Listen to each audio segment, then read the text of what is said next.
We have already, on a number of occasions, attempted to study the relationship of mind to consciousness. We hope in the present series to clarify this relationship a little more and to develop certain aspects of the subject which will have immediate and practical usefulness to us in daily living. As we probably all realize, in the course of the last century especially, the concept of mind has come to include the concept of consciousness. We regard these as almost identical terms. And while in certain departments of philosophy there may be recognized differences, in practical daily experience, we take it for granted that whatever we think about, we experience as consciousness. We think of consciousness as that which gives us the power to think. And when we turn our attention, our mental attention, upon any subject, we assume that we are examining it in terms of our consciousness. What is the essential difference, then, in the meaning of the two thoughts or terms? In idealistic philosophy, and certainly in classical thinking, consciousness implies participation as internal or experience analysis or value of an idea or circumstance. Thus, consciousness should enable us to say of something under consideration, "This I know." Nothing prevents us from saying this when we do not know. But I want to call to mind the fact that correctly the term "I know" should very seldom be applied. Such a term must be limited either to something entirely trite and of comparatively slight meaning, or else it must be reserved for something so profound, so deep an experience of consciousness that very few persons can legitimately claim to possess it. To say "I know" means that we possess the fullness of the fact or the truth of a thing. To know it means to totally comprehend it. To know it means to know its motivations, its most secret thoughts and processes. To know it is to know its cause, its true substance, its origin, its procedure, its method, and its destiny. To know it is to be completely and fully aware of every aspect of it. Not only its outward and visible parts, but its inward and invisible parts. Under such conditions, the term "I know" would be very rarely applied. On the other hand, we can say, "This I think," "This I believe."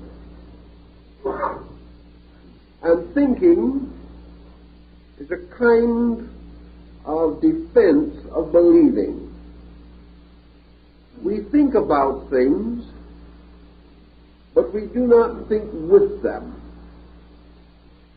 By the use of the mind, we can become aware of such qualities and attributes of things as may be known by the senses. And to the sensory evidence, we add a believing, which is a distillation or an extension by mental process to an apperception of certain values beyond those most immediately apparent.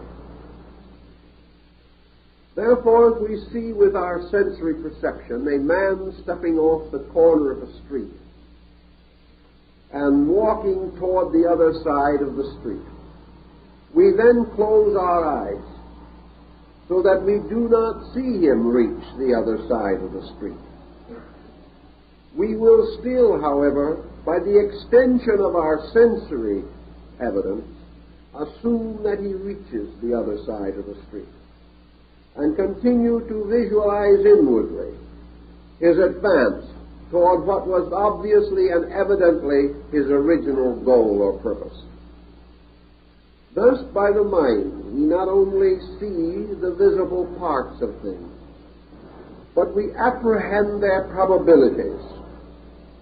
Thus, we gain the skill to estimate with certain prophetic skill the ordinary expectancies with which we are surrounded and with which various activities are associated.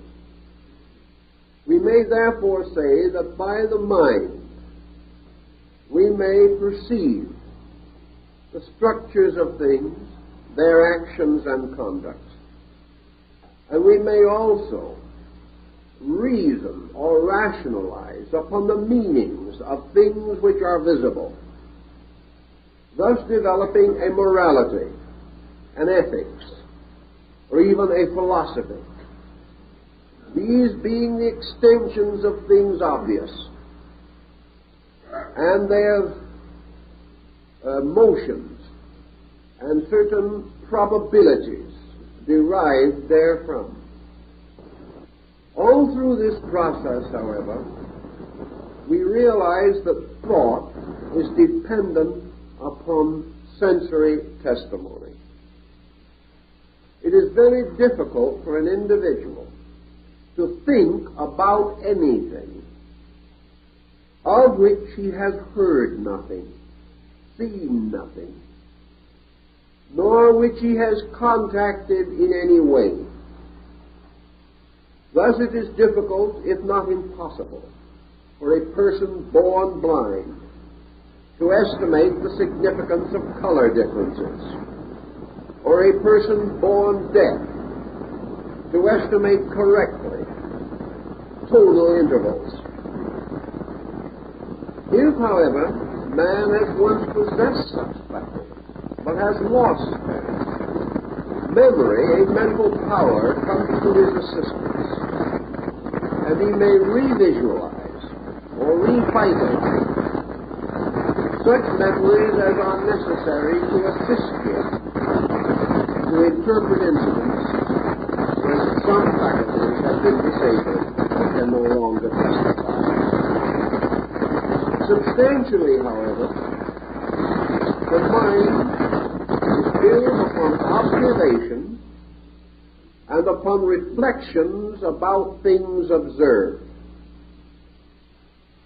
These reflections, particularly, because they become more or less abstract, and because we are rather proud, in fact, a little awed by our own reflective ability, these reflections may be mistaken for consciousness. It may be assumed that when we enter a reflective or meditative state, we escape from the normal processes of mind into some extrasensory dimension of knowing. However, this is not strictly the case. For what we usually call reflection is merely one of the numerous faculties available to us in the general structure of mental phenomena.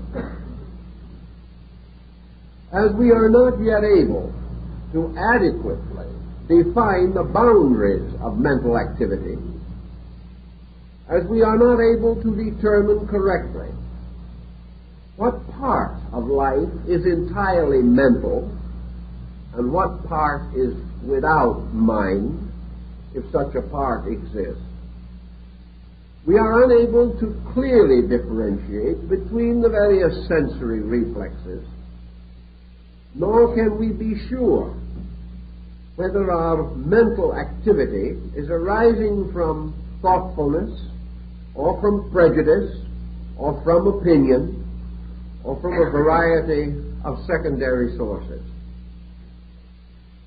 We are told that man may say, "I think, therefore I am." Another man will say, "I am, therefore I think." And thought and human existence, or human state, have been regarded as closely associated. Yet whether thinking is a true evidence of humanity is still a moot question. For thinking has been indulged in since the beginning of history. Yet man has thought himself into more difficulties than he has ever thought his way out of. And when we become hopelessly involved in a situation from which no escape seems probable, we may almost certainly assume that we thought our way into it and arrived in a labyrinth in which finally our confusion was no longer dissolvable by any reasonable method.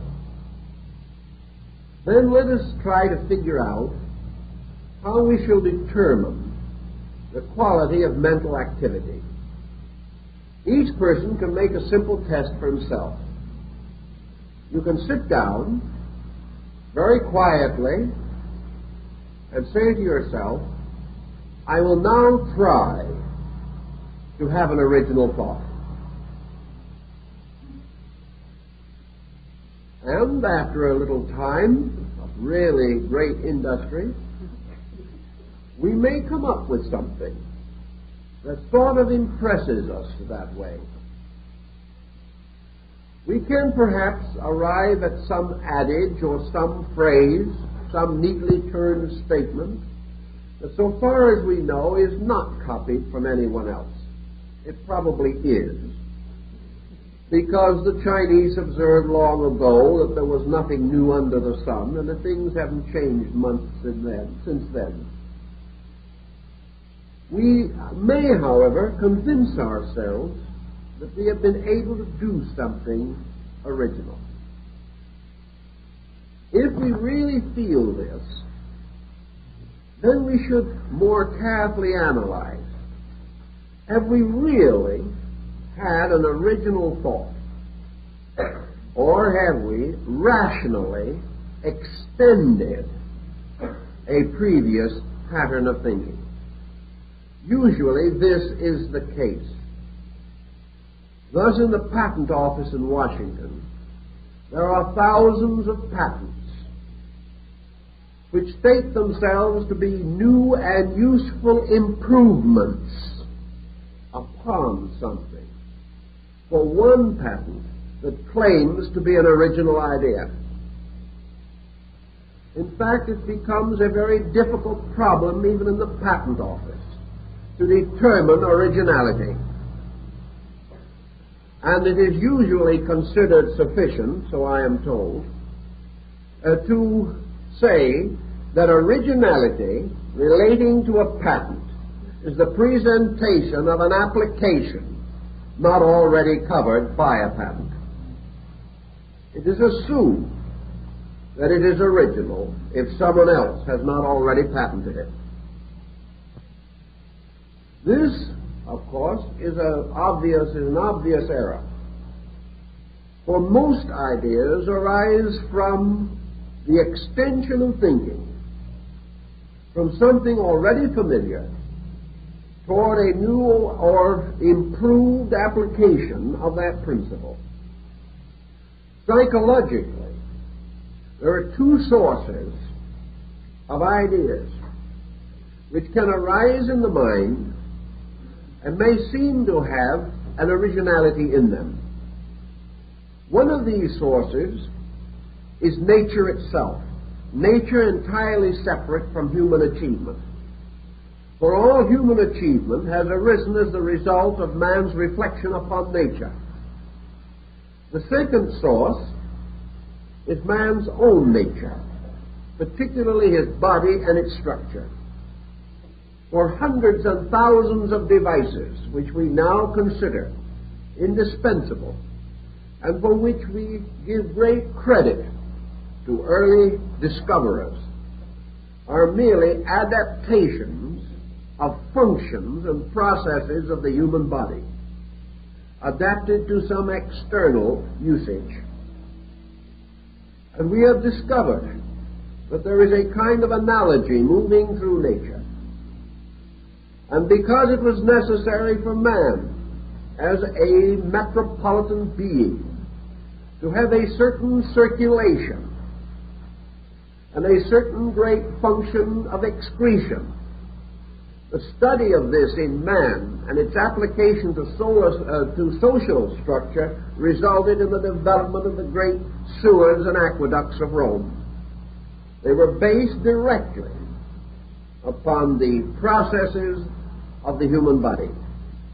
Perhaps those who actually invented these devices or advanced them did not know this consciously, but because they had lived constantly in the presence of a universal ingenuity, in the presence of procedures, processes, and methodologies in the earth and in the sky and in nature around him, man finally adapted and adopted these things, finding uses for them in the development of his own way of life. Experimentations with musical composition have revealed again and again that unconsciously nearly every great composer has appropriated fragments from the melodies of other composers. He does not even know this, but he instinctively draws forth these fragments, and his contribution is not newness, but a new arrangement, or the bringing together of parts previously not united. In other words, another way of saying, new and useful improvements, or the extension of some available idea further into application or specialization. From all this, we have to realize that mentation is a kind of exercise or activity upon a level. Mentation may expand to the corners of the world or extend into innumerable fields, but it is bound by a certain level of altitude. It cannot ascend beyond a certain point, and if it descends too far below this certain point, it also loses effectiveness. The mind, therefore, is an instrument adapted to the objectivity of human experience. Mind has as its primary purpose the victory by man over environment and the integration of his resources toward orientation in the objective world. The mind, to accomplish this, must have overtones. And of these overtones, perhaps some of the most significant are philosophy, religion, and science. And here we will come to considerable discussion, particularly in religion and philosophy. As yet, science has not come to this division, but it must ultimately do so, and we already begin to see indications of this division within the body of science. Ages ago, thousands of years ago, religion divided into a formal worship and a mystical worship, dividing, therefore, the intellectual concept of religion from its spiritual or consciousness level. Philosophy did the same thing. Philosophy divided itself into an intellectual system of philosophy and a mystical or abstract system. Intellectual philosophy being represented by such works as those of Kant and Nietzsche and Schopenhauer and Hume and Lessing, whereas the mystical aspects of philosophy are to be found in such Oriental systems as Vedanta and Yoga, and in the Western systems of Bamy, St. Martin, and Baron Emanuel Swedenborg. These represent divisions within a structure. Science must ultimately come to the same division, and there must be a separation within the structure of science to distinguish a materialistic or physical science and a spiritual or mystical science, using the same essential instruments, but one dealing with an invisible or superphysical sphere of causes, whereas the other is limited largely to a visible physical sphere of effects.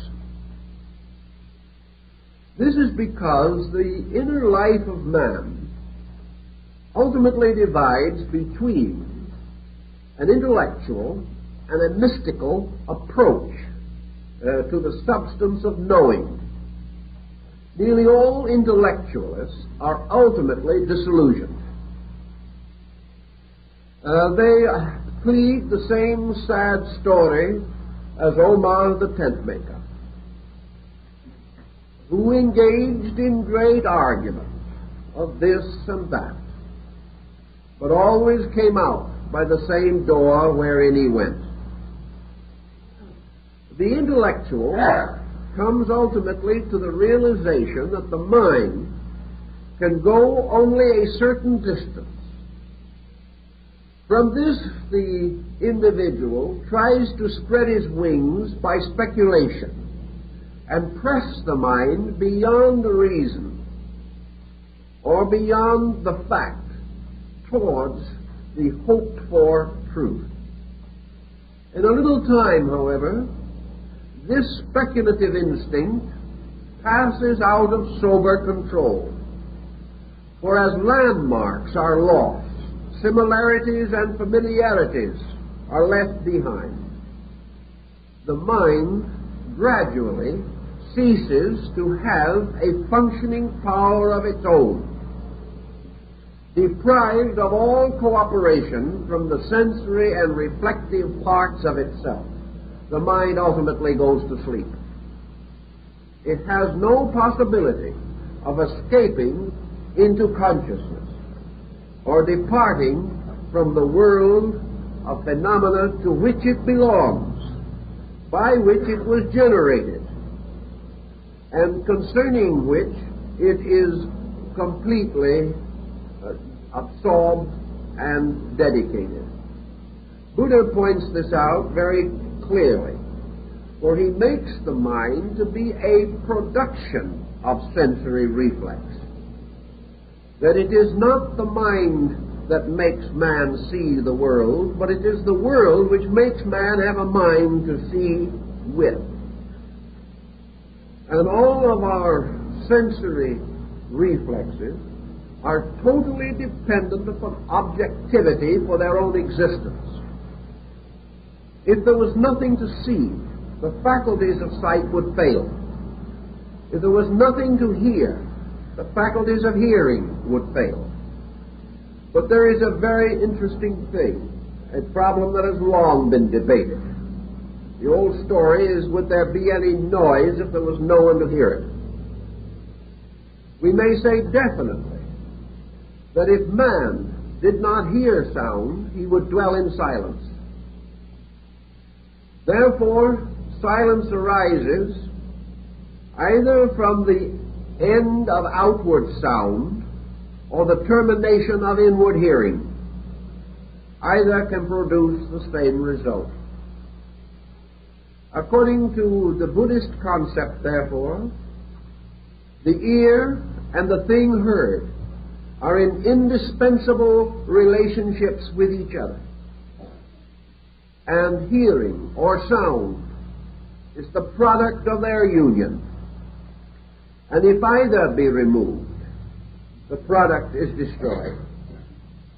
If this is true of the entire mental nature, then mental phenomena generates the mind, which in turn reflects upon mental phenomena. Remove the mind, and the mental phenomena ceases. Remove the mental phenomena, and the mind ceases. They are utterly interrelated and interdependent, one upon the other. The mystic, assuming this, has also assumed that it is quite easy for man in his search to overestimate the mind, and by failing to understand the instrument, to lose the skill to measure, weigh, and analyze the importance of its activities. We can never know how important thinking is unless we understand the process of thinking. We can never know whether we should follow our thoughts or not until we know how they are engendered, why they are generated, and the processes by which they are perpetuated and communicated. Thus, to accept the mind on faith is to accept the unknown. To accept our own thinking on faith may be foolhardy. And if we are badly trained, to accept our own thinking may be a catastrophe from which we will not even recover. To achieve, then, a certain attitude of wisdom, we must realize early in our search for realities that our own thoughts are not important, that nothing is true because we think it is true, nor is anything untrue because we do not think it is true. Believing is not knowing. Hoping is not knowing. And every procedure which arises in the process of mentation is no more valuable than the instrument that produced it, and no more significant than the level of action with which it is concerned. Man believing totally and completely in the importance of a material way of life will find thinking more valuable to maintain his concepts than a person who had a different concept of living itself.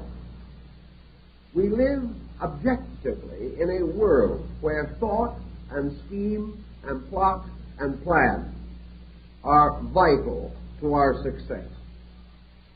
But they are vital only to our success in this dimension. They are vital only to the advancement of ends, which may or may not have any importance whatsoever in themselves. Usually they do not.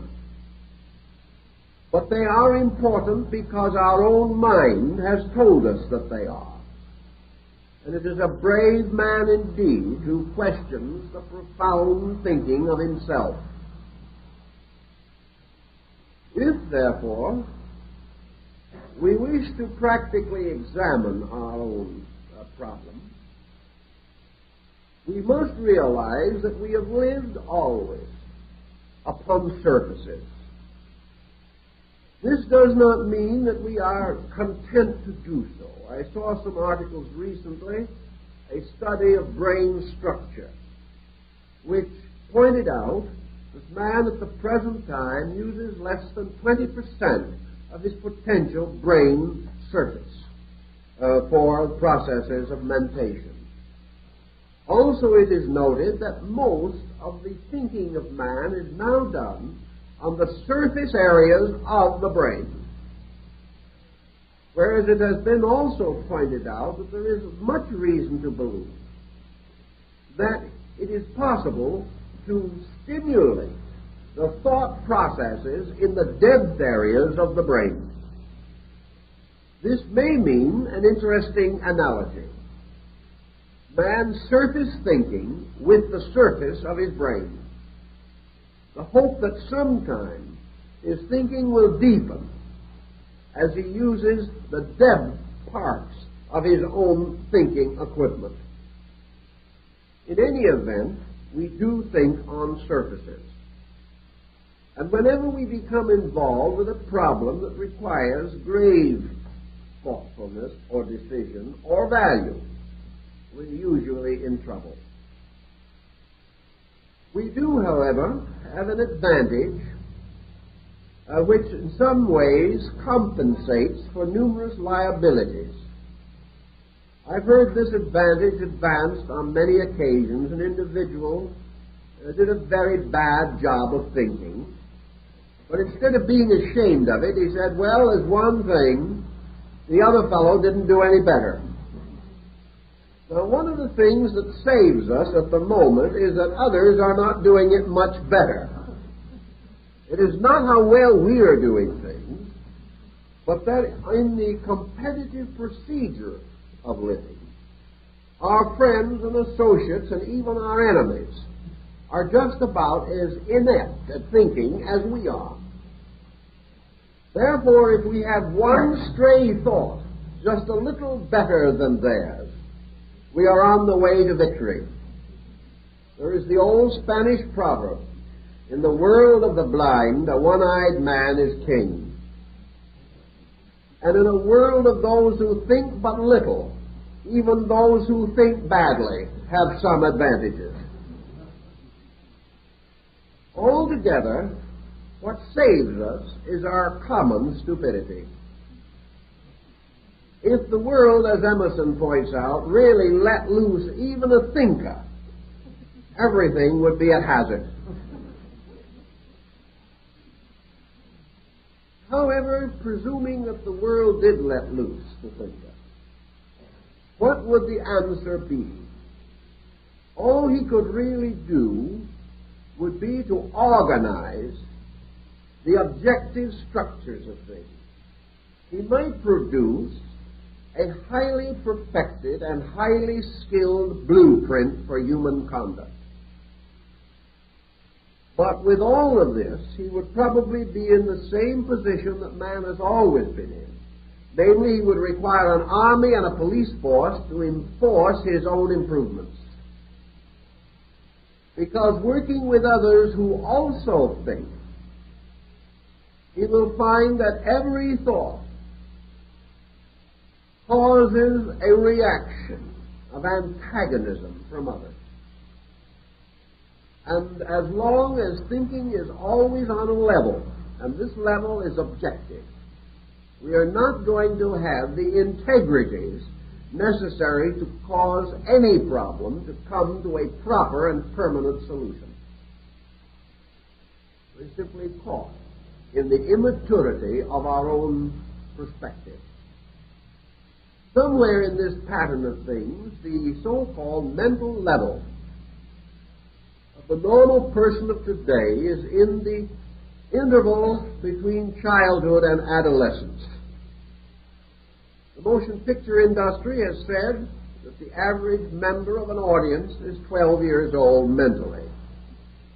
I can't say that the film industry has done anything to help these youngsters to grow up. But at the same time, thinking, even within the mental range, is still a comparatively neglected exercise. And we use the mind that we do have mostly to find excuses for the gratification of our prejudices and attitudes. Buddha points out that we usually exercise the intellect to defend the validity of our own mistakes. In other words, once having done something wrong, it becomes a matter of face-saving. We cannot admit that we are wrong. And we find it, therefore, easier to try to force ourselves to convince either our own lives or the lives of others that we are right, and to develop ingenious methods for supporting mistakes, or perpetuating them, or making new mistakes to bolster them up. And so finally, somewhere along the line, the whole flimsy structure falls to pieces together. If then we begin to analyze our thinking, even superficially, we realize that the mind has certain uses. That within the sphere of these uses, it is most vital, most important, and most helpful. But when expected to produce that which is not natural to it, or introduced to problems which are not reasonable for it, the mind produces conclusions or findings which are deceptive and irrelevant. And the mind, for instance, is very useful in memorizing telephone numbers, which are quite important to us. It also enables us to keep our appointments with reasonable punctuality if we can keep our minds on it. It also enables us to add up the multiplication table, to remember the things we learn in school. The mind also, perhaps, assists us to develop a strategy to protect our economic survival, or to anticipate the hazards which may come to us in business. The mind may encourage us to providence, encourage us to certain frugality.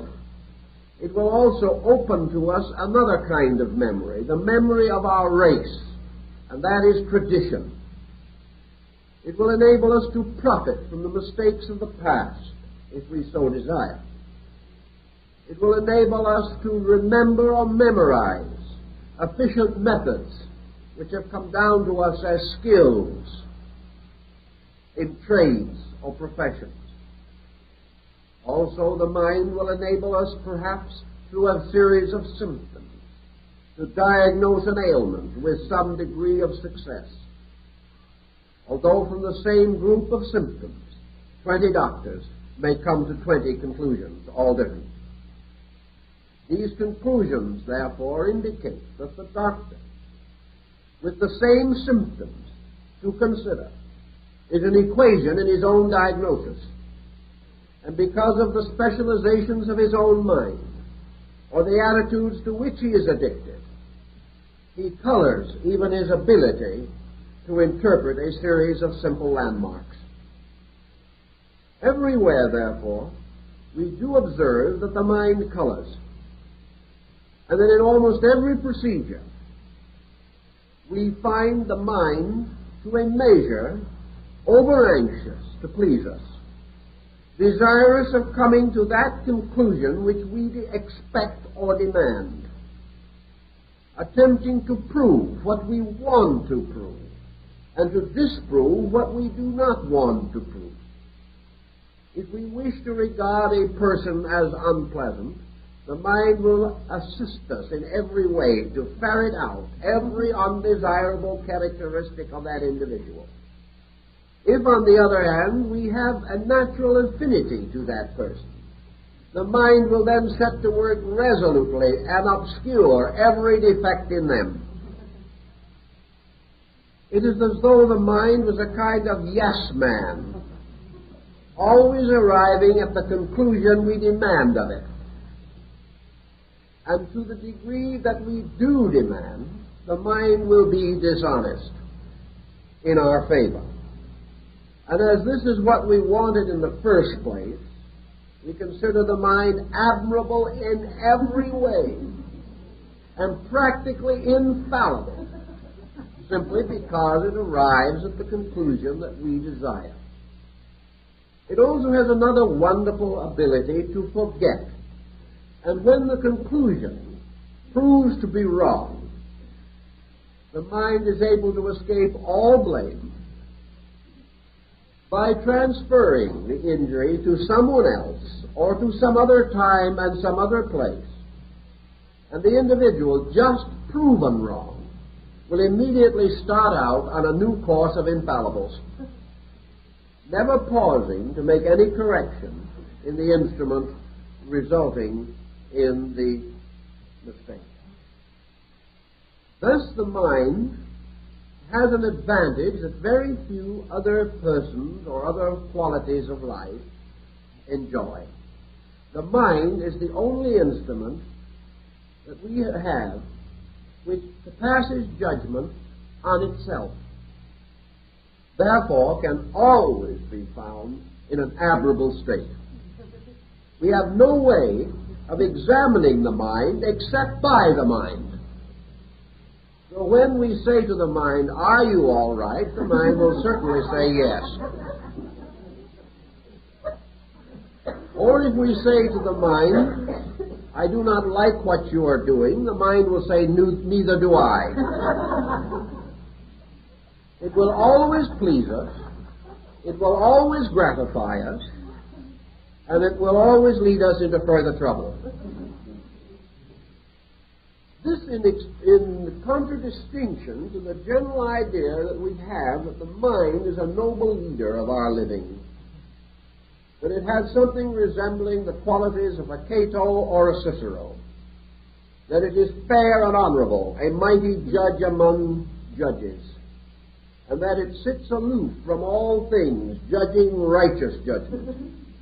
Nothing could be further from the case. The mind is in every mess we get into. It is a Mephisto, ever ready to gratify our every desire. And then when trouble does come, the mind looks perfectly blank and said, "I have nothing to do with it." If the mind, then, is not behind all this conspiracy, what is? Behind the mind, undoubtedly, in the case of man, is what we call blind pressure. This blind pressure is simply emotional tension. It is intensity. Man says without thought, "This I like, this I do not like." Whenever he sees anything, he says, "This I want," if it is in any possible way useful to him. If he sees anything utterly objectionable, he says, "This I do not want." And having, by the intensity of attitude, determined a course of procedure, he then turns the detail of the procedure over to the mind, the duty of which is to prove that he is right, to advance every purpose as he wishes it to be advanced, and to block every situation which he desires to have blocked. The mind, therefore, is actually the servant of the emotional intensity of the individual. The mind does not control emotion. The mind is the victim of emotional intensity. The emotions are much older than thought. Emotions rise in instinct and impulse, and these control and direct life, so that what we call living is largely mentally sustained impulse or mentally sustained intensity.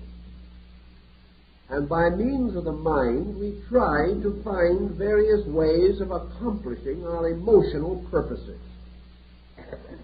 Our emotional purposes of love or hate, of possession and loss, of joy and sorrow. We give, therefore, to the mind the job of causing or making available to us joy. We give to the mind the labor of taking from us sorrow. Therefore, we must rationalize ourselves into joy and out of sorrow, even if we have to create a new universe to sustain our position.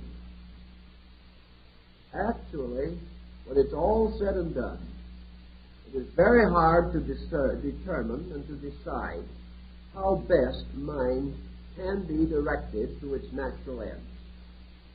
One point, of course, we learn again simply from observation and from the study of life around us. Individuals have a tendency to be more honorable when they are not under pressure. They have a tendency to be more honest when the advantages of dishonesty are fewer. They have a tendency to be more kind when unkindness is less profitable. Also, we observe, as Mohammed pointed out, that most individuals are probably born honest and are gradually educated out of it by their friends and relatives. Consequently, the greatest good that we can do for the mind is to release it from slavery to the ulterior impulses of our own emotions. If we can actually say to the mind, you are a learned counselor, I want your opinion, and I am not going to give you the slightest hint of how I want the episode to be interpreted. I'm not going to tell you what I want or how I want it. But this is the catch. All this conversation is itself arranged by the mind. Therefore, we have got to find a way of preventing the mind from knowing that secret by which the mind will be contaminated. We can say to ourselves, I want the mind to tell me honestly what kind of a person Joe is. Of course, I think he's a skunk. But I'm not going to let this influence my mind. The thing is done already. The moment he internally admits or assumes any attitude, the mind is already conditioned. And it is rare indeed to find a person who can come to a completely impersonal or impartial judgment on any subject that has any bearing upon his own affairs. This is why justice back in Egypt was blindfolded, and the goddess Maya, who carried the scales of the balance, was represented without eyes. It was to indicate that appearances must have no effect upon judgment, and also that we can only be just when we judge those things which have no profit in them for ourselves, and more than that, deal with subjects about which we have no preconception of any kind, and try to find an individual that meets that requirement. It is impossible, practically, to find a person today without preconceptions on almost every subject, even though he may not personally be involved. He is victimized by the press, by propaganda, by news, by all kinds of conditioning factors. And he is highly conditioned by the opinions of the learned, the informed, or experts, whom he regards, therefore, as suitable sources of information and upon whose opinions he builds. These people may be entirely wrong, but they become part of his basic mentation. Out of all of this, it becomes more and more evident as we proceed, and we could proceed much further, that the mind is a very mixed blessing, and that those who serve its impulses consistently are very mixed themselves, if not blessed. To recover from this, there has to be some solution, some way of breaking through this mental barrier. For out of the processes of the mind, operating under the pressure of the emotions and forming a closed corporation, not only does the individual come to false conclusions or inadequate conclusions, but he is blocked from any escape. He is locked ever more tightly within the mind, and he loses by degrees all perspective beyond the mental life itself. And as he cannot normally experience any internal state entirely separate from mind, he does not know what direction to turn in order to escape from this mental maze or labyrinth ruled over by his own ego, which is the part of him which must always be sustained and defended, and the intensities of which are the basis of nearly all of the psychic pressures from which he suffers. Out of this, East and West, ancient and medieval, developed a great pattern of monasticism. Monasticism, which in itself probably is no real solution to the problem, seemed to be the best opportunity. If you wanted to escape from the dishonesty of attitudes, place yourself in a position or condition in which the profits from dishonesty were diminished. In other words, if you renounced the world, if you gave up your worldly goods, if you gave up your name, taking some religious name meaningless to anyone else, and retired from the world and lived in a cave in the side of a hill, owning nothing, desiring nothing, possessing nothing, and dedicated perhaps only to the absolutely unselfish service of persons in need, with no thought of reward. Perhaps in this way, you could lower the pressure of desires. You could separate yourself from so many of the inducements to false thinking. You would find it perhaps easier to be impersonal, to be kind, to be fair, to be impartial, especially if you added to this procedure a religious conviction, positing the love of God and the love of your brother man, and attempting in every way you could to remove from your life even the shreds and rudiments of prejudice. Under such conditions, you might be relieved from the tyranny of this mental situation. Many tried it, and there have always been a few persons who were by nature monastic, who were able to retire quietly from the world and serve useful destinies without the pressures of the personal problems which afflict most.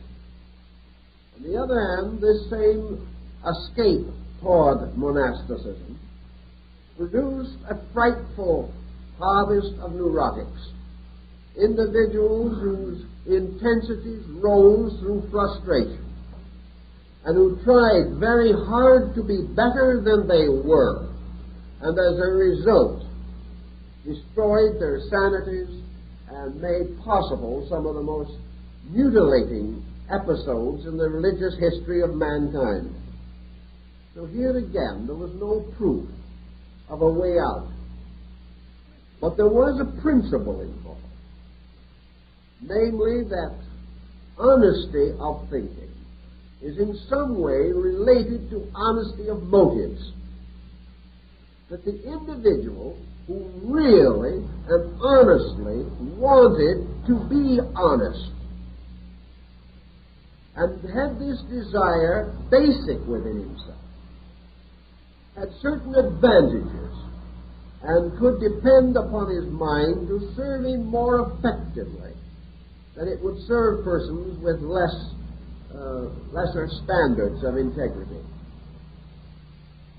Consequently, antiquity emphasized the importance of idealism, of gradually elevating through thought things which were most important to highest position and estate, placing the contemplative life above the aggressive life, placing the life of wisdom above the life of barter, and also admitting that as man must earn his bread with the sweat of his brow, that it might be possible for him to maintain his economic status through reasonable indulgence in economic endeavor, and at the same time have another life, a life to which he could escape at the end of the day, a life of beauty and of value, in which principles would have an opportunity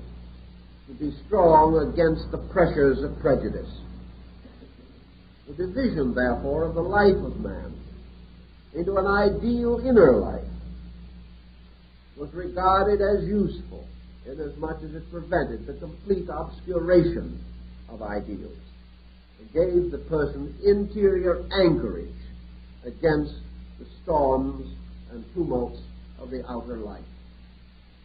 The entire concept, of course, was based finally upon the idea that when the sound and the fury passed, that the individual was able gradually, through the unfolding of his own abilities and his own standard of values, to relax away from inordinate pressures.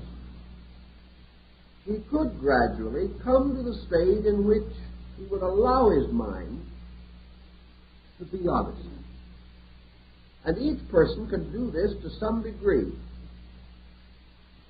I rather like some of the ideas of Buddha on this point also. He called attention to his disciples that it was not assumed that the average householder, the average student of the inner life, was to depart totally from all thought, leave the world behind and become an ascetic. This was not intended.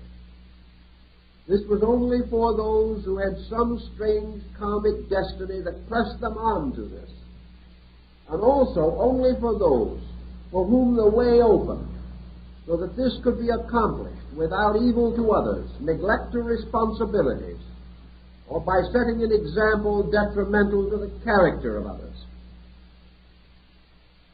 Buddha did point out, however, that if the individual would make one small correction in any area where he now has a fault, this one small correction will so greatly change his life that he will see the true and complete proof of the importance of growth, and he will be inspired naturally to such correction as is possible to him.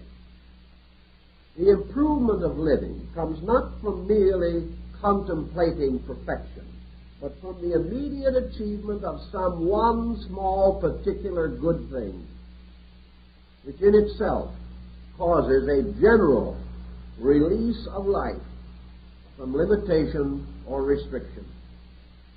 Assuming then that the mind can be given an opportunity to function, that it is not miseducated, that it is not perverted or corrupted by its own owner, that it is not given license to misrepresent itself, that a certain reasonable check is given by which the mind is itself disciplined to judge itself. He may have, as the Platonic philosophers pointed out, the way of educating the mind so that it gradually escapes from the pressure of desires and becomes a disciplined instrument of itself, capable of leading and protecting the body from such excesses of conduct as might be detrimental thereto. For man, then, from his very name, which in the ancient Hindu language, from manas, means the thinker, man is capable of educating the mind as he would bring up a child.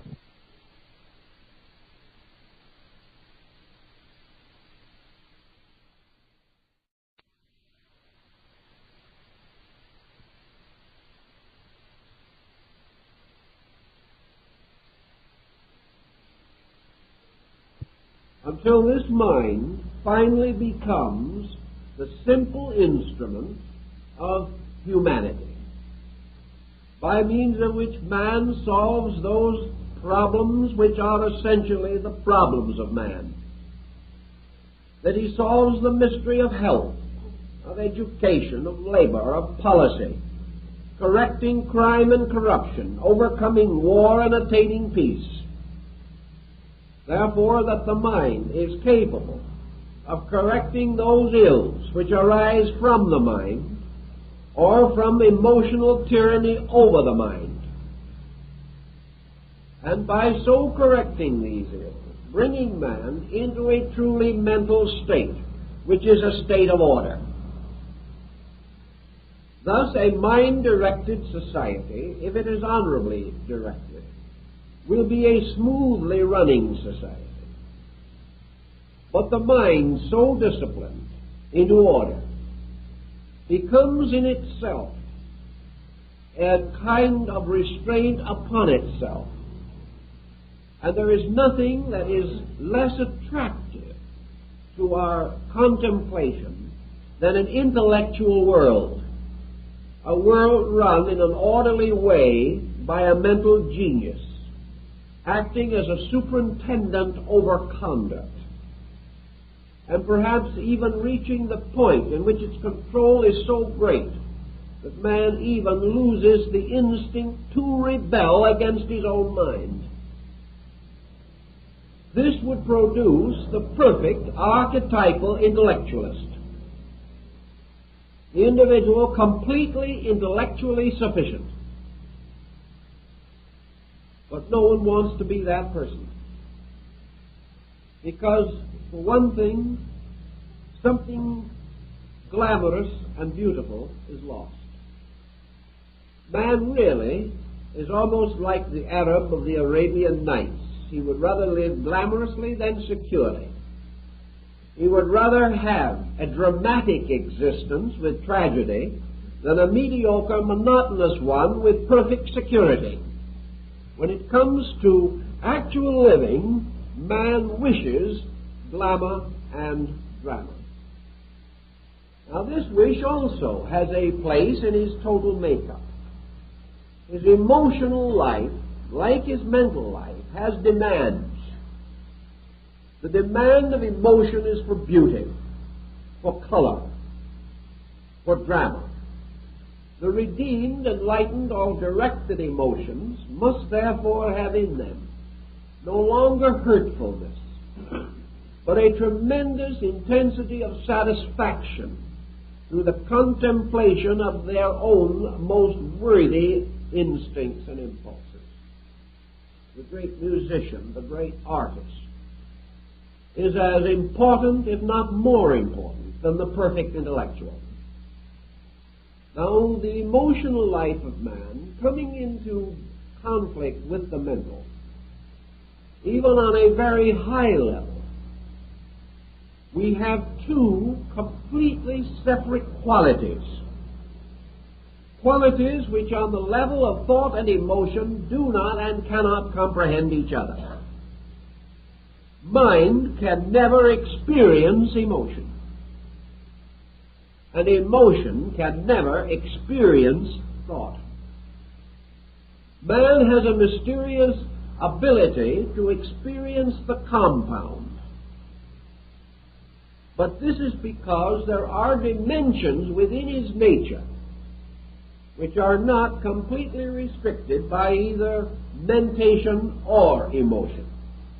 If man was not in some way superior to both, he could not reconcile them in his own experience, nor could he share them and arbitrate them and mingle them almost as an alchemist might mingle the irreconcilable elements of fire and water. This brings us then to the next equation, and that is the relationship of the thought-emotion compound to something superior to and beyond itself. The Egyptians developed a very interesting philosophy by means of which they affirmed that all things can know or comprehend that which is less than themselves in the concatenation of universal order. But nothing can know that which is superior to itself. To know more than itself would require faculties greater than its own. To be more than he is, man must have become greater than he is. And you have the serious dilemma of trying to pick yourself up by your bootstraps or some other such inconsistent and unreasonable attitude. Therefore, if man possesses the power of consciousness, this power is not conferred by either mind or emotion. This power must have an existence apart from them. And if man is capable of reconciling thought and emotion, it is because in some way he is able to gain access to a power superior to thought and emotion, or to function upon a level above that of mind and intensity. The ancients held, therefore, that consciousness, which is the actual ability to participate in the experience of a thing, differs from mentation in one particular, that the mind approaches all things from the outside. Consciousness experiences all things inwardly, experiencing their inwardness with its own inwardness. Consequently, mind, like sensory perception, looks at. Consciousness looks into. And we are reminded, of course, of the familiar adage and statement made by the great Jewish philosopher Rabbi Maimonides. This man pointed out that beneath the body which inhabits the garments is a soul. Beneath the soul or within the soul is a spirit. And he said this is also true of the law. For the body of the law is the Torah, within which is the Mishnah, or the soul of the law. And within this is the spirit of the law. And in all things the letter of the law killeth, and the spirit of the law giveth life.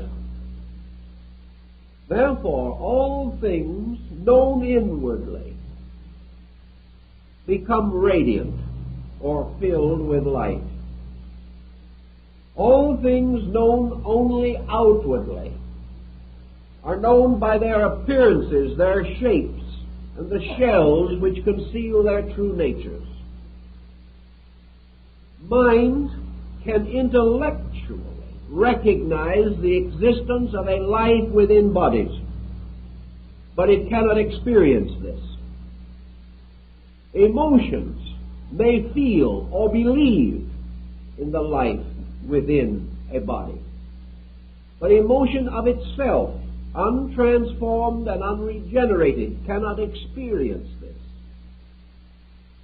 Consequently, there has to be a dimension by means of which the experience of the inwardness of things and the universality of things may be available to man. The ancients, for the most part, assumed that consciousness, per se, was not a human attribute, that it was not a part of man, but that consciousness actually was the state of God.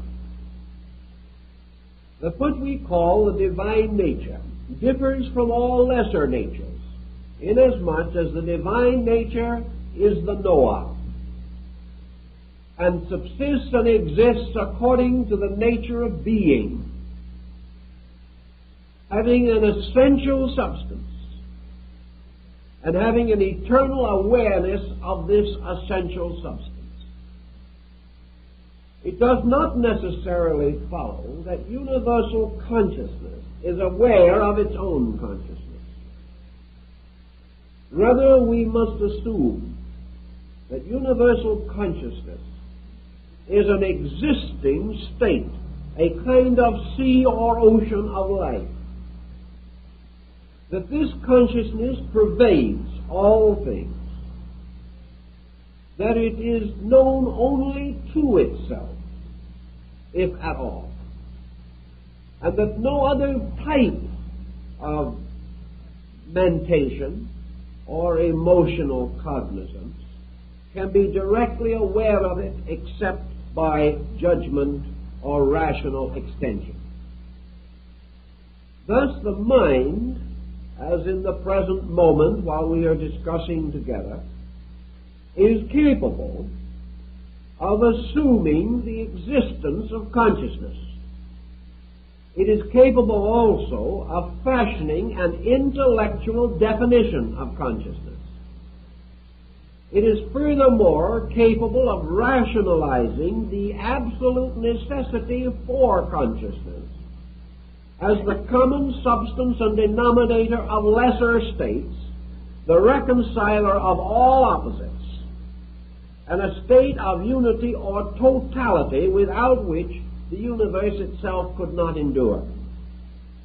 Mind can therefore tell us of this, and by negative definition can convince us and assure us, even to the point of our own acknowledgement, that such a condition does exist, and that there is a being according to essence in nature, and that this being is different from all inferior beings because it is more than they are. It is therefore more than time, or it is eternity. It is more than parts, therefore it is fullness. It is more than divided knowledge, therefore it is wisdom. It is more than the numerous virtues, therefore it is the good. It is superior to nature, therefore it must be part of the cause which engenders or generates nature. It is greater than man, therefore it is divine. These conclusions we arrive at. And from these conclusions, great rational philosophies and religions have been built. And these rational systems are not bad, nor are they necessarily corrupt from any such conclusion or belief. If corruption enters into them, it is because they have departed from value, not because they have affirmed something greater than themselves. Yet, having achieved the intellectual recognition of all these things, having therefore the intellectual recognition of divine love as an aspect of universal consciousness, having the intellectual concept of divine wisdom as an expression of universal consciousness, having also the intellectual concept of divine power as an aspect of universal consciousness. We come therefore into omniscience, omnipresence, and omniactivity.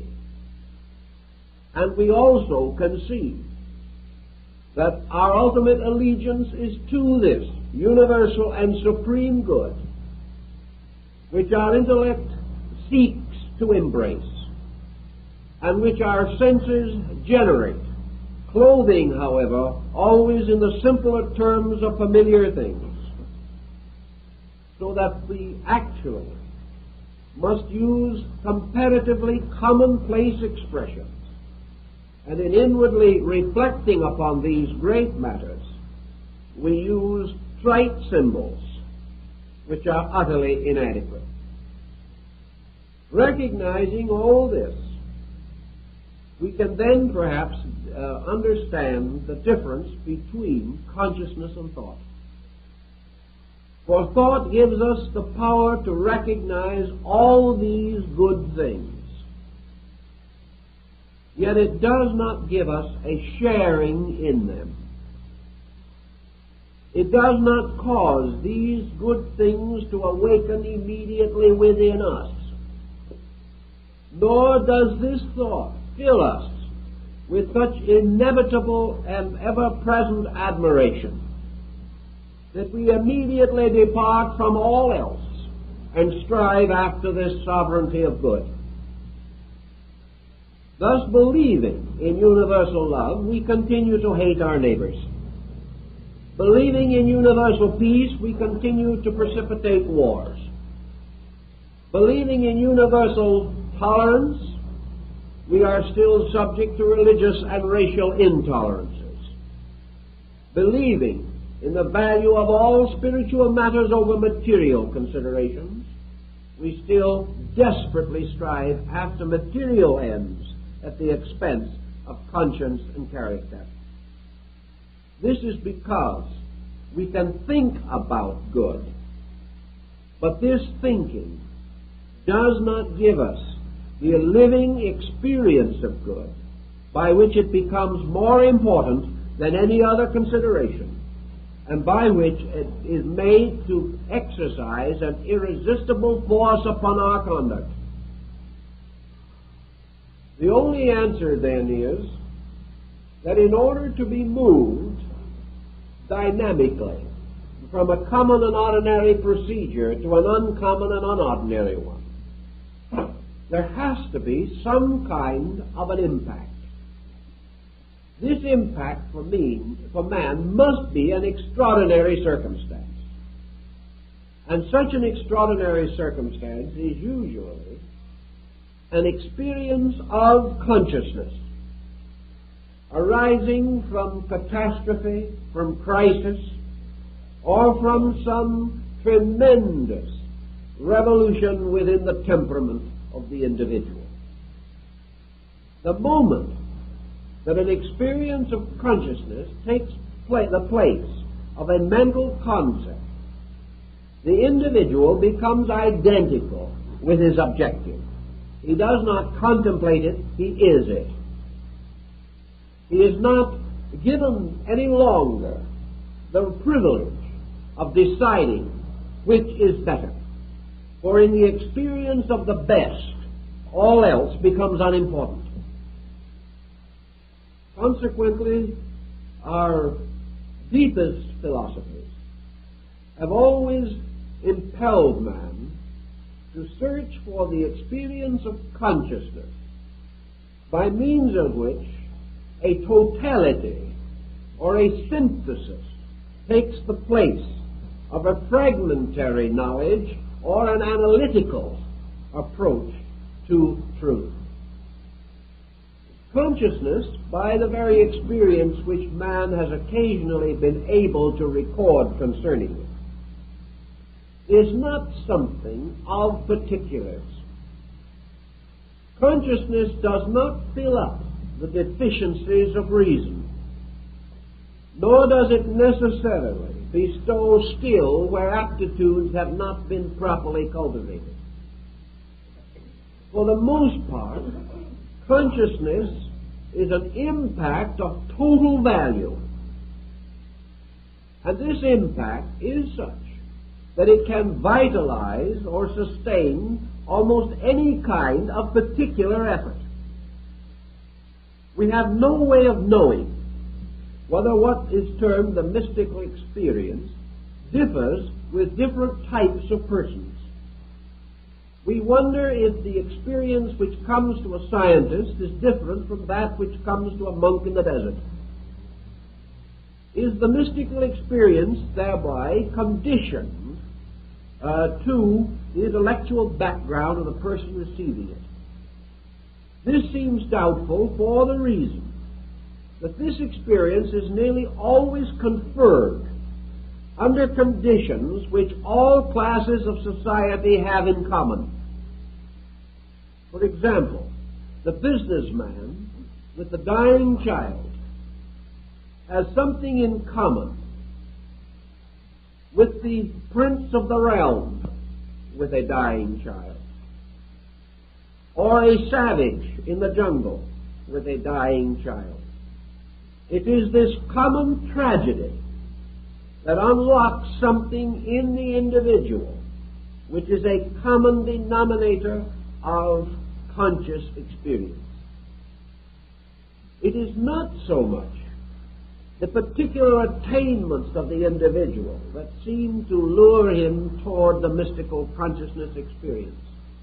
It is a common need, and a need for simple things that we all need. Einstein pointed out that the great mathematician is in just the same need for a simple consolation of spirit as the priest or the mystic. And if a mystical experience comes, it comes on the level of the need, not on the level of the attainment.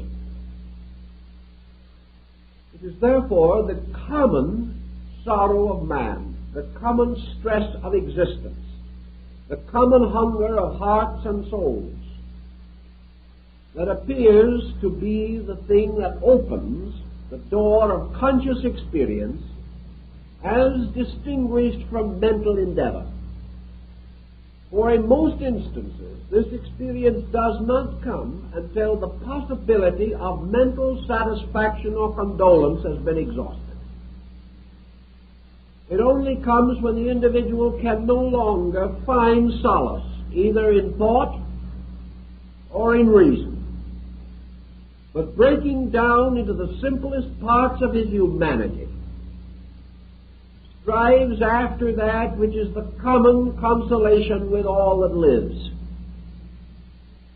The sage, the saint, and the commoner are all united in these immediate pressing needs. And therefore, it is by the common denominator of such needs that consciousness, the common denominator of all life, symbolically reveals itself.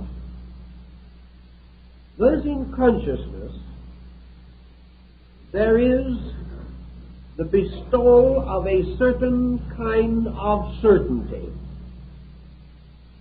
And we must ask ourselves just exactly what kind of certainty this is. We know it is not a theological certainty in the common sense of the word. It does not belong to a faith, for the mystical experience has occurred in all religions. It has therefore to do with the quality of believing rather than the creed. This is another example of how it breaks away from intellectualism. For many creeds are divided intellectually, but the soul hungers of human beings are not so easily divided. It is the hunger in the heart of man, the hunger of life, as Bainey calls it, the hunger of the creature for the Creator, that seems to be the final appetite by means of which the individual crosses into that causal kind of knowing which alone satisfies the hunger that food cannot reach. Man requiring this bread, which is not of this world, this bread which is the food of the Spirit, gains his insight and consciousness by the hunger of his needing, rather than by the intellectual requirements of his mind. He is actually not searching for proof, for as one mystic points out, he was not seeking to justify God, or to know that God existed, or to prove God. He was simply seeking this peace which surpasseth understanding. He was seeking inevitably for this life, which is indeed the life of men, the life of conscious experience within. For without this, all is death, once man has recognized the possibility of its attainment. So consciousness to these mystics is not something over which man may exercise any control. The hour of its coming no man knoweth, for it entereth as a thief in the night. The individual cannot earn it exactly. He may merit it, he may deserve it, but its coming depends upon a basis of merit and desert beyond our estimation. And the mind which considers itself ready may be deceiving both itself and the heart. It is therefore in the readiness of the pure life in man that the experience comes, not in the justification by the mind or the emotions. In this experience, therefore, man's experience of consciousness is not that he becomes conscious, but rather that he enters into a subjective state of total worship, that he is suddenly aware of something that brings him to his knees, inwardly if not outwardly. He is not brought to his knees by terror or by fear, but by the awesomeness of that which is inevitably and eternally so. He enters into a highly receptive relationship, suddenly, with all of his total life, his total being. He is able to say, not my will, but thine be done. Because in this case, his own will ceases to be of any value, any significance, or any importance. In fact, it is a detriment. It is part of that thing which has forced the mind against the wisdom of the heart. It is, therefore, the willlessness of the total acceptance in which the individual, opening himself, becomes entirely receptive to that which was, is, and ever shall be. Thus consciousness, moving into man, takes the place of man in his own nature. And this consciousness becomes a strange, ever-living sharing. It is that something by which a light from within, shining upon all other things, causes these other things to appear transparent, causes their inner parts to be as evident as their outer parts, but mostly transparent in their causes, in their spirits, and in the source and substance of their motivations. Thus universal consciousness, as St. Francis of Assisi points out, bestows with it universal compassion. The individual ceases forever to judge, because judgment was a mind-judging life. This is audacity, only permissible while man knows no better. But when mind judges life and comes in with an unhappy verdict, life judges life and comes in with a verdict of divine love and understanding. Life, judging itself, knows itself, knows therefore its risings up and its settings down, knows its increasing and its decreasing, and the life of the universe, being the love of God, knows the shortcoming, limitation, and frustration of all creatures that have not come to the light. Therefore it passes judgment upon nothing, but rejoices in the light within all other things.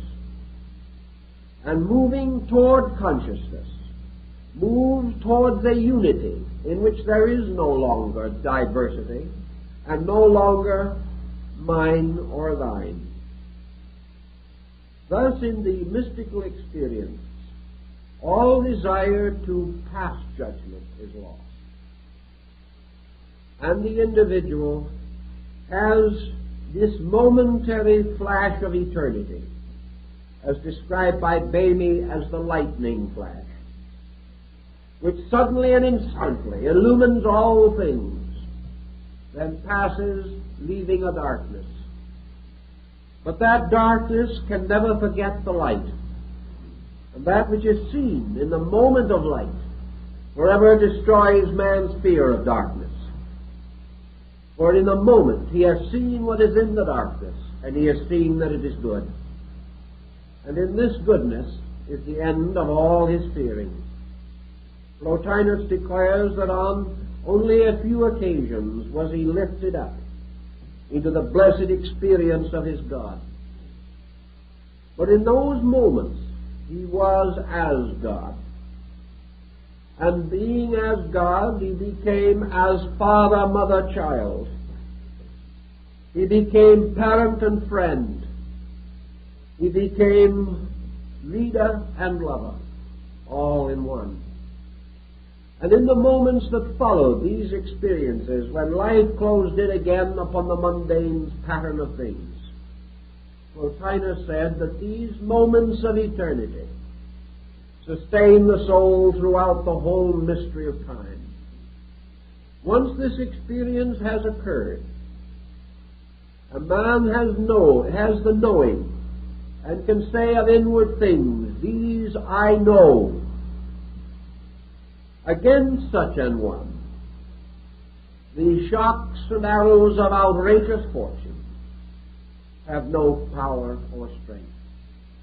And although the light itself may not continue to shine, man continues to know that it is there, separated from him only by the opacity of his own senses, and that wherever he sees darkness, it is merely because his eyes cannot bear the light that is behind the darkness.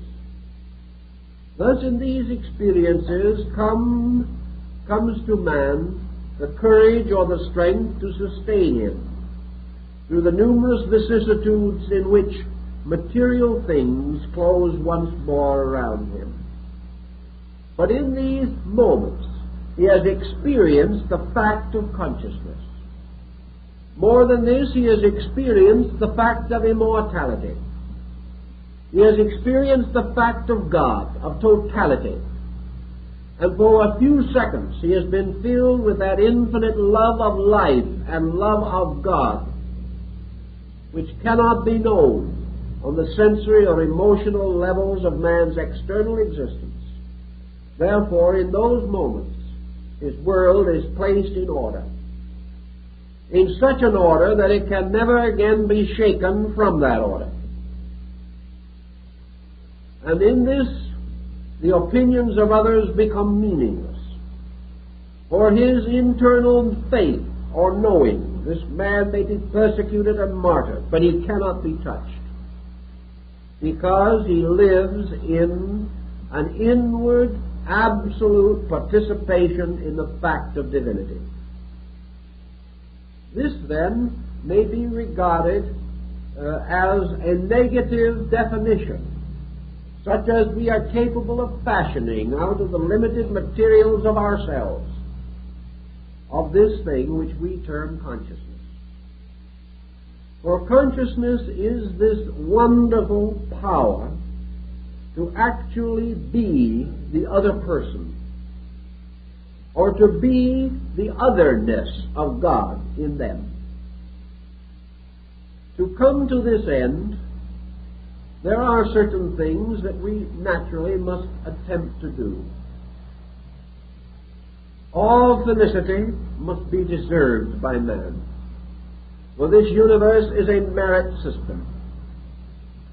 Man must therefore come to the condition in which it is possible for him to accept such an experience, to merit it, to justly use it, and to need it, because there is within him already some resources which make it possible, and which will also assist the individual to preserve in honor this light which has been conferred upon him out of the universal abundance. To attain this end, then, mystics, philosophers, scientists of the past, and even those of the present, strive gently and unceasingly to achieve the likeness of consciousness so far as it is possible for them to attain it. They would discipline the mind, realizing that by such disciplining they reduce its negative forces and make it more and more like this consciousness which they desire.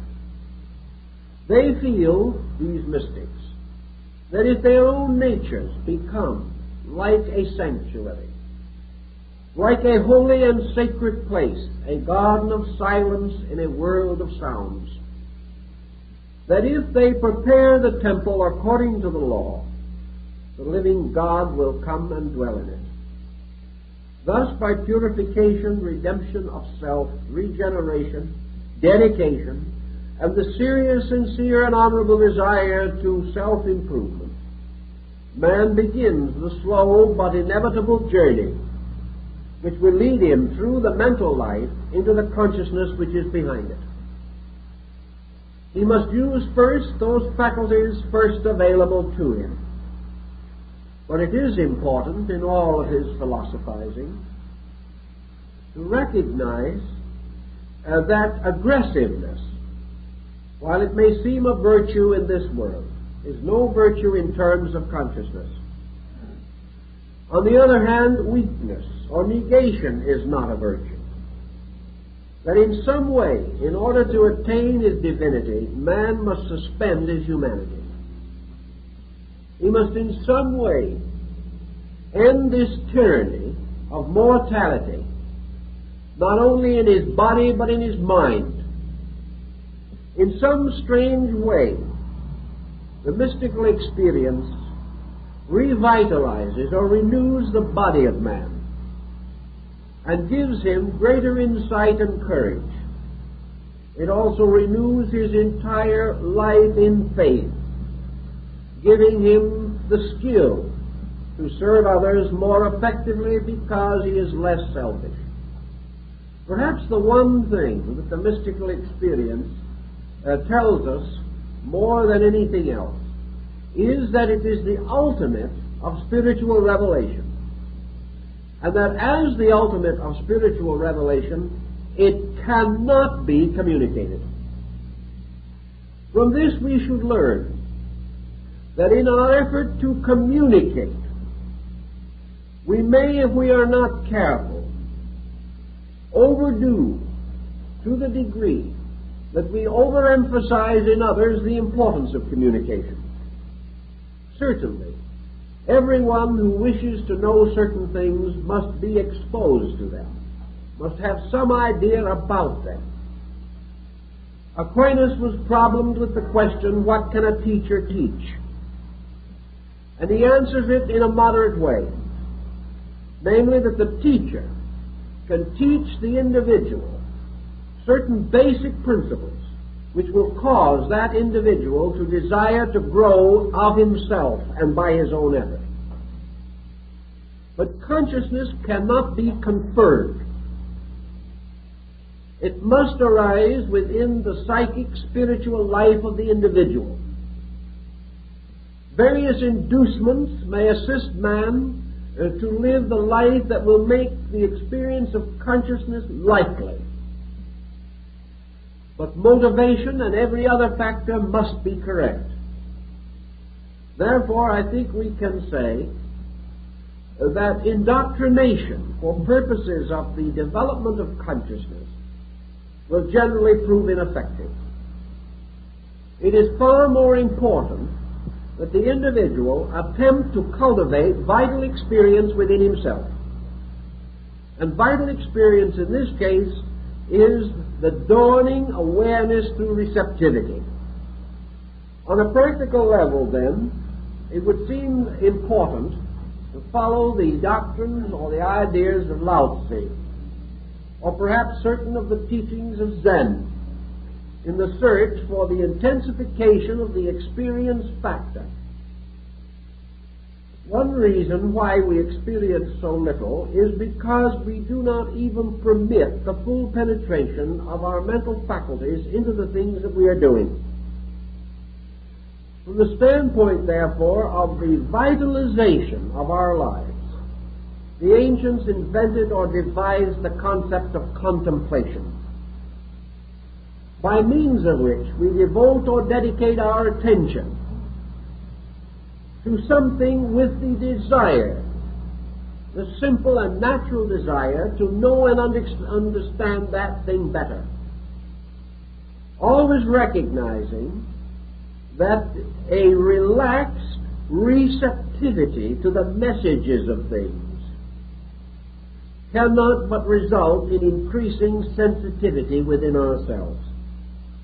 The individual who can go forth, sit down quietly on the side of the mountain and become receptive to the sunrise or the sunset, can be receptive to the motion of the wind across a field of ripening grain.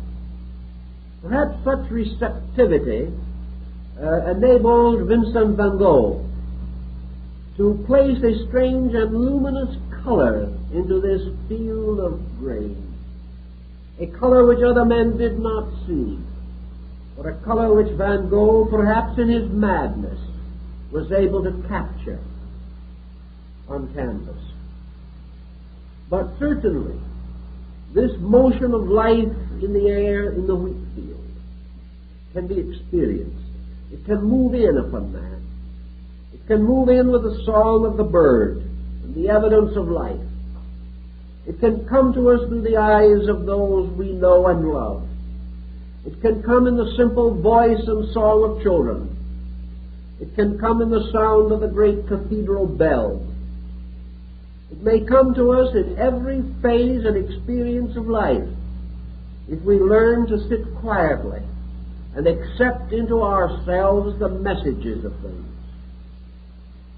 If we are able to accept these messages without immediately conditioning them, if we can accept them as we accept air with gratitude, if we can take them as we would water because they are life to us, and not ask the name of the land from which the water came, what its beliefs were, or what its purpose might be, because this water is our life. If, therefore, we can accept the testimonies of things as a living breath of life moving into us, we can grow. We can find dimensions that are somewhat beyond the mind. We can say to the mind, be still.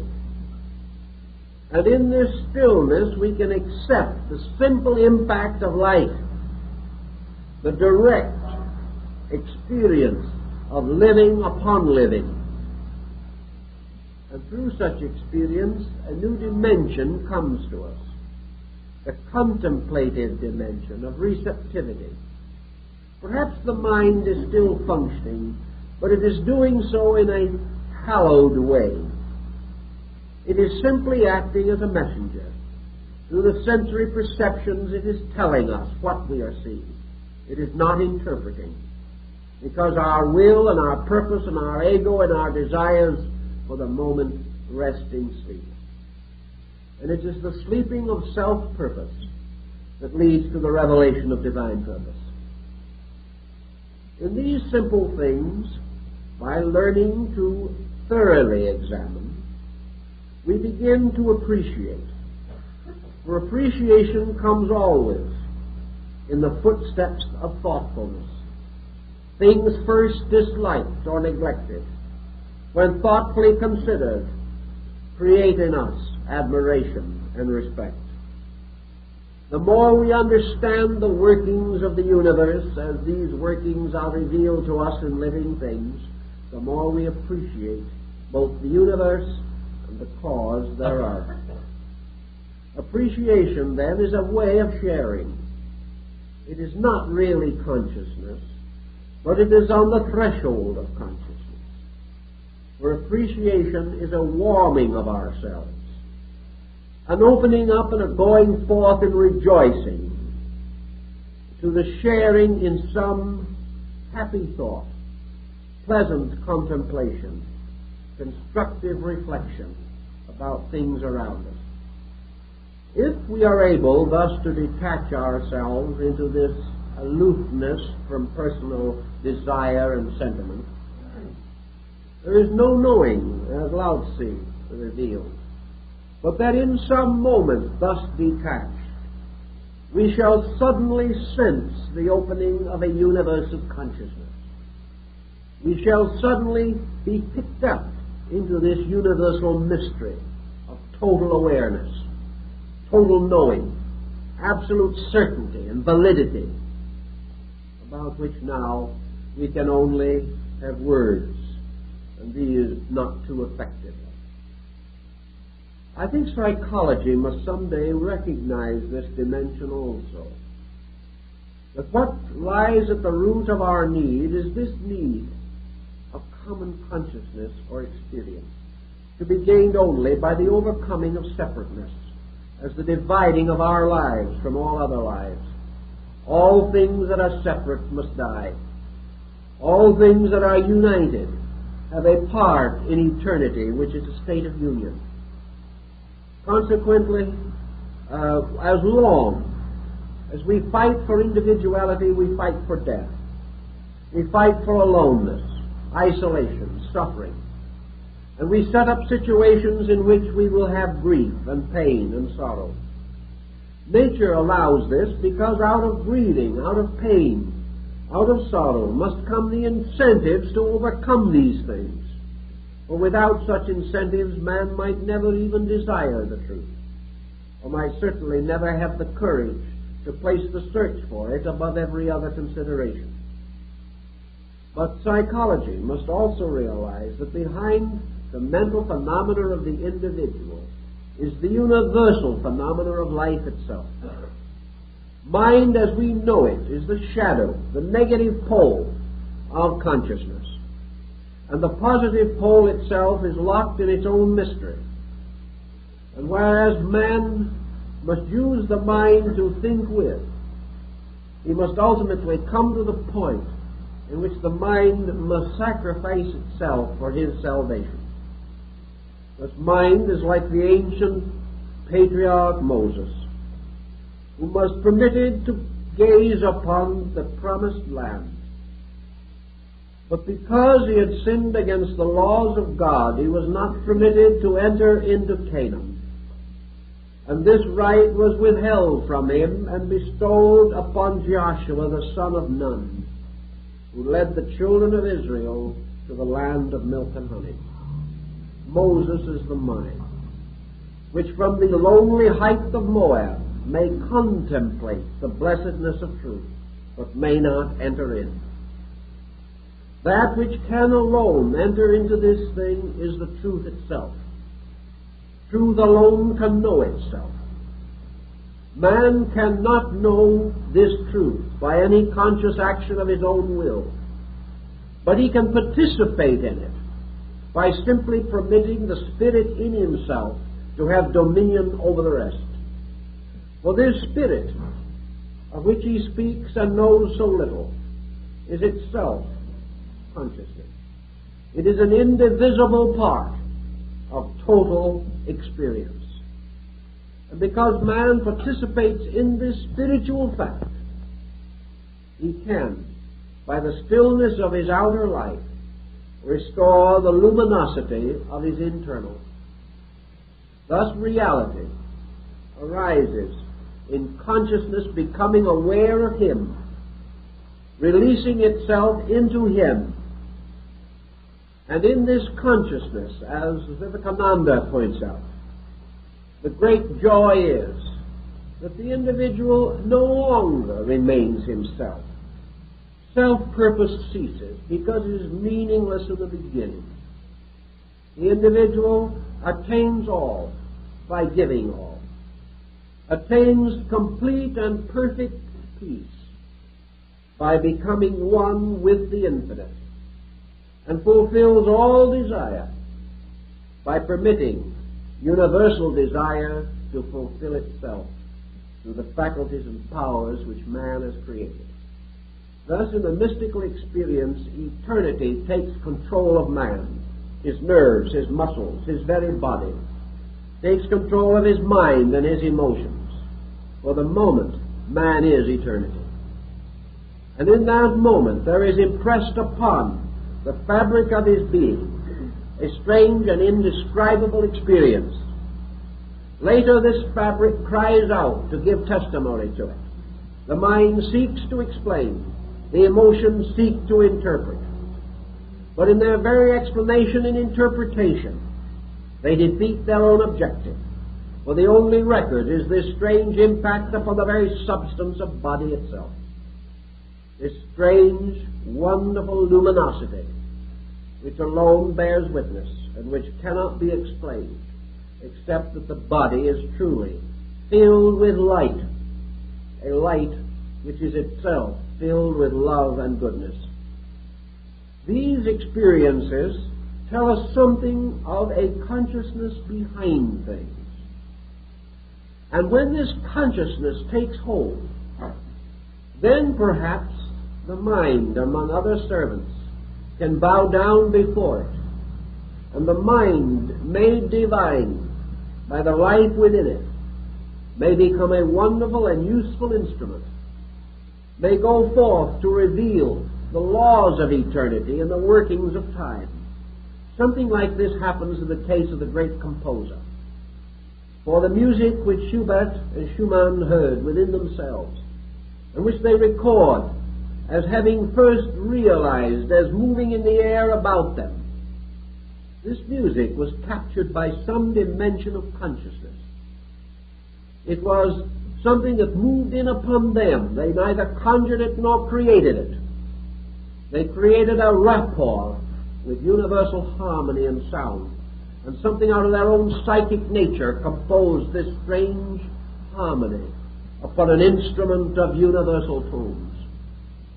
But once this experience was felt, once this strange haunting sound was captured, then the mind took over, reduced it to playable proportions, placed it upon a proper key, set it on paper, and made possible that it could be enlarged into a symphony or whatever the composition required. And out of technique and skill and wisdom, inspiration was made available in its most perfect form.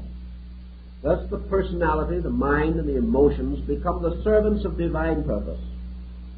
A man having exchanged the uncertainties of his hopes and fears for the certainties of consciousness impact within himself, then finds his outward life unfolding in reverse. For instead of the outer molding the inner is molding the outer and expressing through it and releasing into the world those values and powers which we so greatly admire in those illumined souls whose contributions have earned our homage and admiration. In our own way, we must each pass through experiences of this kind, trying to gradually differentiate between consciousness as God light in us and mind, which is the sum of our own struggle. Mind can help, but consciousness can save. And that which mind divides and wounds, consciousness shall unite and heal. For in all unit consciousness, total life, all good things come into their natural and inevitable works, and all which is divided or imperfect shall vanish away. And the individual, having experienced this, moves triumphantly along the way of life with perfect assurance within himself that he lives in a world of God and truth and light and love and wisdom. These things make his own labors possible and give him the infinite courage to continue according to those principles which he knows to be true. Associated. We may may therefore say that by the mind we may perceive the structures of things, their actions and conducts. And we may also reason or rationalize upon the meanings of things which are visible, thus developing a morality, an ethics, or even a philosophy. These being the extensions of things obvious, and their motions and certain probabilities derived therefrom. All through this process, however, we realize that thought is dependent upon sensory testimony. It is very difficult for an individual to think about anything of which he has heard nothing, seen nothing, nor which he has contacted in any way. Thus it is difficult, if not impossible, for a person born blind to estimate the significance of color differences, or a person born deaf to estimate correctly tonal intervals. If, however, man has once possessed such faculty, but has lost them, memory, a mental power, comes to his assistance, and he may revisualize or revitalize such memories as are necessary to assist him to interpret incidents when some faculties have been disabled and can no longer testify. Substantially, however, the mind is built upon observation and upon reflections about things observed. These reflections, particularly, because they become more or less abstract, and because we are rather proud, in fact, a little awed by our own reflective ability, these reflections may be mistaken for consciousness. It may be assumed that when we enter a reflective or meditative state, we escape from the normal processes of mind into some extrasensory dimension of knowing. However, this is not strictly the case. For what we usually call reflection is merely one of the numerous faculties available to us in the general structure of mental phenomena. As we are not yet able to adequately define the boundaries of mental activity, as we are not able to determine correctly what part of life is entirely mental and what part is without mind, if such a part exists, we are unable to clearly differentiate between the various sensory reflexes, nor can we be sure whether our mental activity is arising from thoughtfulness, or from prejudice, or from opinion, or from a variety of secondary sources. We are told that man may say, "I think, therefore I am." Another man will say, "I am, therefore I think." And thought and human existence, the human state, have been regarded as closely associated. Yet whether thinking is a true evidence of humanity is still a moot question. For thinking has been indulged in since the beginning of history. Yet man has thought himself into more difficulties than he has ever thought his way out of. And when we become hopelessly involved in a situation from which no escape seems probable, we may almost certainly assume that we thought our way into it and arrived in a labyrinth in which finally our confusion was no longer dissolvable by any reasonable method. Then let us try to figure out how we shall determine the quality of mental activity. Each person can make a simple test for himself.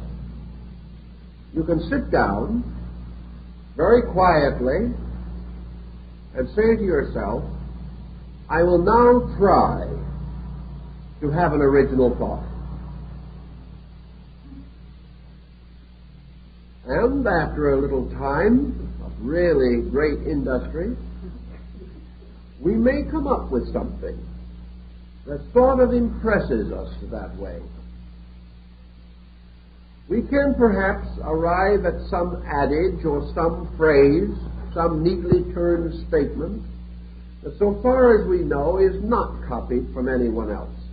It probably is, because the Chinese observed long ago that there was nothing new under the sun and that things haven't changed much since then. We may, however, convince ourselves that we have been able to do something. To say I know means that we possess the fullness of the fact or the truth of a thing. To know it means to totally comprehend it. To know it means to know its motivations, its most secret thoughts and processes. To know it is to know its cause, its true substance, its origin, its procedure, its method, and its destiny. To know it is to be completely and fully aware of every aspect of it. Not only its outward and visible parts, but its inward and invisible parts. Under such conditions, the term I know would be very rarely applied. On the other hand, we can say, this I think, this I believe. And thinking is a kind of defense of believing. We think about things, but we do not think with them. By the use of the mind, we can become aware of such qualities and attributes of things as may be known by the senses. And to the sensory evidence, we add a believing, which is a distillation or an extension by mental process to an apperception of certain values beyond those most immediately apparent. Therefore, if we see with our sensory perception a man stepping off the corner of a street and walking toward the other side of the street, we then close our eyes so that we do not see him reach the other side of the street. We will still, however, by the extension of our sensory evidence, assume that he reaches the other side of the street, and continue to visualize inwardly his advance toward what was obviously and evidently his original goal or purpose. Thus, by the mind, we not only see the visible parts of things, but we apprehend their probabilities. Thus, we gain the skill to estimate with certain prophetic skill the ordinary expectancies with which we are surrounded and with which various activities are.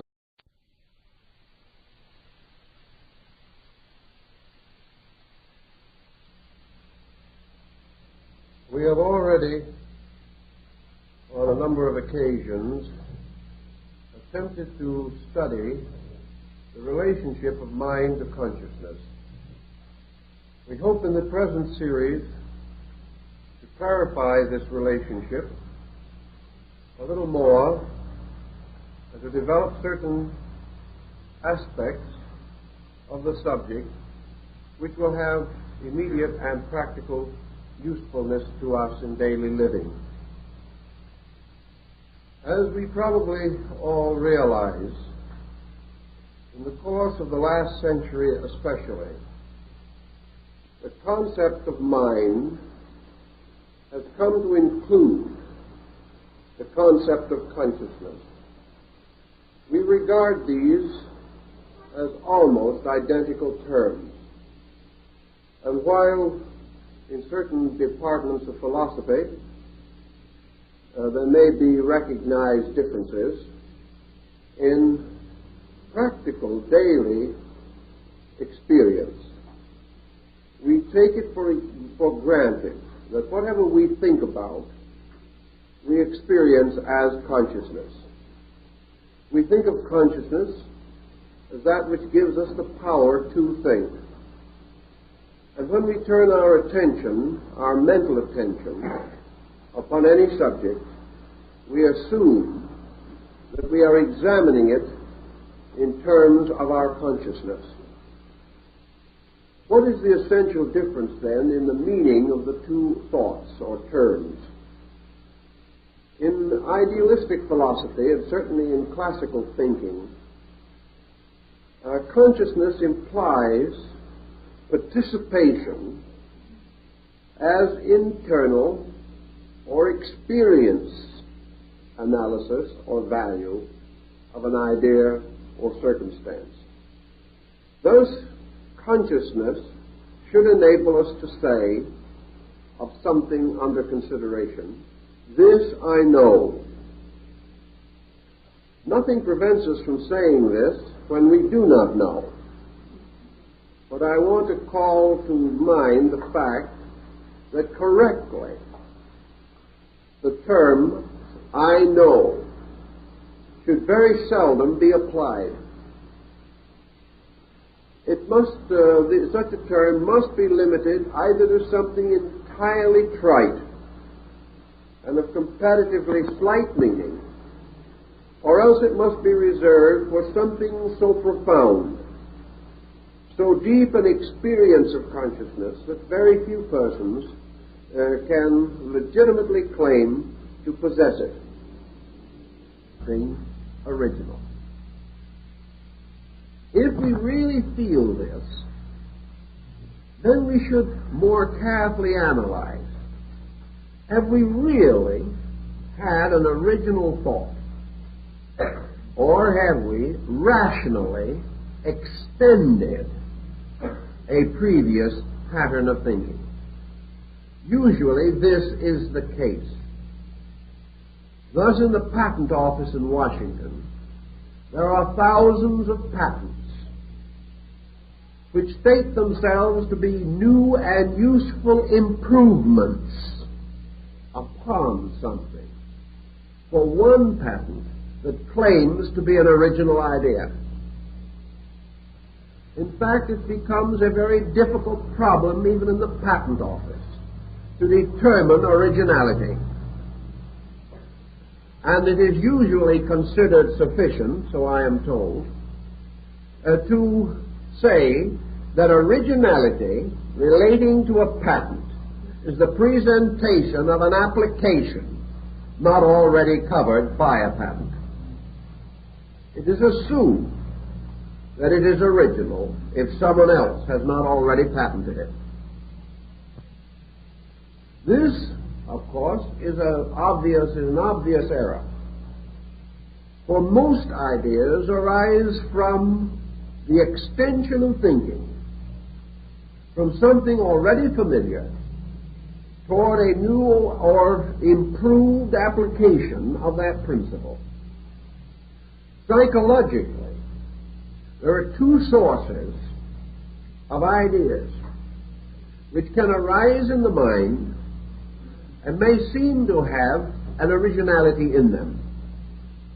One of these sources is nature itself, nature entirely separate from human achievement. for all human achievement has arisen as the result of man's reflection upon nature. The second source is man's own nature, particularly his body and its structure. For hundreds and thousands of devices which we now consider indispensable and for which we give great credit to early discoverers are merely adaptations of functions and processes of the human body, adapted to some external usage. And we have discovered that there is a kind of analogy moving through nature. And because it was necessary for man, as a metropolitan being, to have a certain circulation and a certain great function of excretion, the study of this in man and its